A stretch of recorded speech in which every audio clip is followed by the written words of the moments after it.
মালদার মোথাবাড়ির বাসিন্দা শামসুদ্দিন আহমেদ সাবিনা ইয়াসমিনের ঘনিষ্ঠ। তার স্ত্রী সারিকা খাতুন সম্প্রতি মোথাবাড়ি থেকে জেলা পরিষদ নির্বাচনে জয়ী হয়েছেন। শামসুদ্দিন আহমেদ বা তার স্ত্রীর কোনো প্রতিক্রিয়া না পাওয়া গেলেও তার পরিবারের সদস্যরা জানিয়েছেন গোটা ঘটনায় তারা দুঃখিত।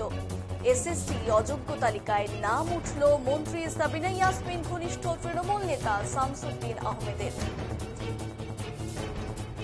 শামসুদ্দিন আহমেদ বা তার স্ত্রীর কোনো প্রতিক্রিয়া না পাওয়া গেলেও তার পরিবারের সদস্যরা জানিয়েছেন গোটা ঘটনায় তারা দুঃখিত। সাবিনা ইয়াসমিন বলেন, আমি যখন কংগ্রেস করতাম সেই সময় শামসুদ্দিন চাকরি পেয়েছিল।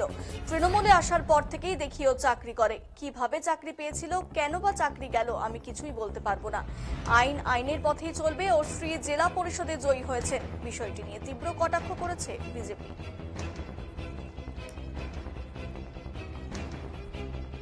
আমার জানা নেই আর কি, আমার দেখা নেই সেরকম, কিন্তু ওনারা তো এখন বাড়িতে নেই।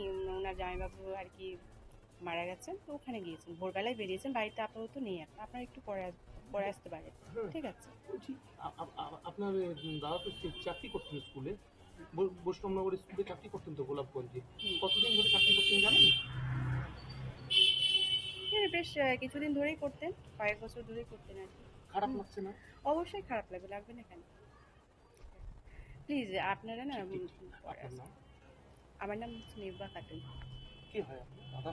আমার দাদা হয়, আমার বোনটা। জানি আমি তো ধরো কে কিভাবে চাকরি পেয়েছে আমার পক্ষে তো বলা সম্ভব নয়।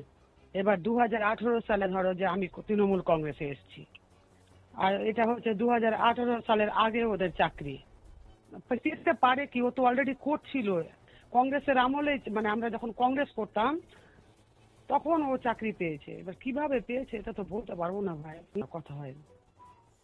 ঘনিষ্ঠ কেন ভাই, ও তো ওর বউ তো জেলা পরিষদের মেম্বার, আমরা তো জানতাম না কিভাবে পড়েছে। বা সত্যিকার যদি হয়ে যেত তো এটা তো আমরা বলতে পারবো না, কারণ আমার তৃণমূলে আসার পর তো হয়নি। তৃণমূলে কংগ্রেসে থাকাকালীন চাকরি পেয়েছে, এটা কিভাবে হয়েছে কি করে বলবো বলো? এখানে স্ট্যান্ডের ব্যাপার না তো, ওর বউ হচ্ছে মেম্বার। এবার যদি এসএসসি দেখছে ভাই, প্রশাসন দেখছে, যেটা করবে সত্যিকারে যদি সত্যি যেটা আছে সেটা তো শাস্তি হচ্ছেই যারা করেছে, এটা তো কোনো আপোষের ব্যাপারই নাই। আমি তো আমরা এতে আশ্চর্য হচ্ছি না, কারণ ইনি যার চাকরি গেছে সে তৃণমূলের জেলা পরিষদের মেম্বারের হাজবেন্ড, আমাদের ওখানকার মালদার যে মন্ত্রী তার ঘনিষ্ঠ।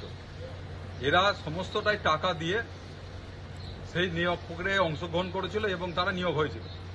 আজকে এসএসসি তাদের অবৈধ লিস্টটা প্রকাশ করেছে। স্বাভাবিকভাবেই একটা প্রশ্ন মানুষের কাছে এসছে যে তৃণমূল কংগ্রেস আজকে স্বীকার করে নিয়েছে যে তারা চাকরি চুরি করেছিল, এরপরে তারা ভোট চেতে যাবে কেমন করে? তাদের তো সেই মুখ থাকবে না।